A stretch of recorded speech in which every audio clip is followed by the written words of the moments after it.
ఆహా! గోంగూర చికెన్ పలావ్. చూస్తుంటేనే నోట్లో నీళ్ళొస్తున్నాయబ్బా! మరి ప్రాసెస్ చూసి మీరు కూడా ట్రై చేసేయండి. ఇక్కడ 2½ గ్లాస్ బాస్మతి రైస్ తీసుకున్నాను. శుభ్రం చేసేసుకొని వాటర్ పోసి ఇలా నానబెట్టుకొని పెట్టుకున్నా.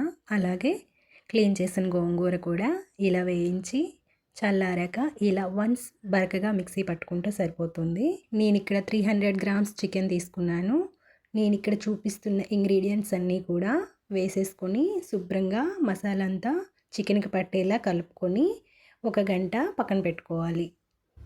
కుక్కర్లో కొద్దిగా ఆయిల్ వేసుకొని మనం రెగ్యులర్గా బిర్యానీ చేసుకునేటప్పుడు వేసుకుంటాం కదా మసాలా దినుసులు, అవి వేసేసుకొని ఒక 4, 5 పచ్చిమిర్చి ఇలా తరిగి పెట్టుకున్న ఉల్లిపాయ ముక్కలు వేసి వేయించుకున్నాక మనం రెడీ చేసి పెట్టుకున్న చికెన్ కూడా యాడ్ చేసేసుకొని శుభ్రంగా కలుపుకొని ఒక 5 మినిట్స్ వేయించుకున్నాక వేసి పెట్టుకున్న గోంగూర పేస్ట్ని కూడా యాడ్ చేసేసుకొని అంతా కలిసేలా ఓసారి కలుపుకొని కొత్తిమీర కూడా యాడ్ చేసేసుకొని వన్స్ అలా కలిపితే సరిపోతుంది.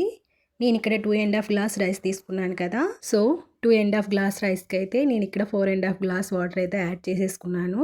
వాటర్ ఇలా బాయిల్ అయ్యేటప్పుడు ఉప్పు సరిపోయిందో లేదా ఓసారి చూసేసుకొని మనం నానబెట్టుకున్న రైస్లో వాటర్ అంతా వడపోసేసుకొని రైస్ యాడ్ చేసుకున్నాక కుక్కర్ 2 విజిల్స్ వచ్చాక ఆఫ్ చేసేసుకుంటే సరిపోతుంది. ఇంకా అంతేనండి, ఎంతో ఈజీగా ఎంతో టేస్టీగా మన గోంగూర చికెన్ పలావ్ అయితే ఇలా రెడీ అయిపోతుంది. తప్పకుండా ట్రై చేయండి.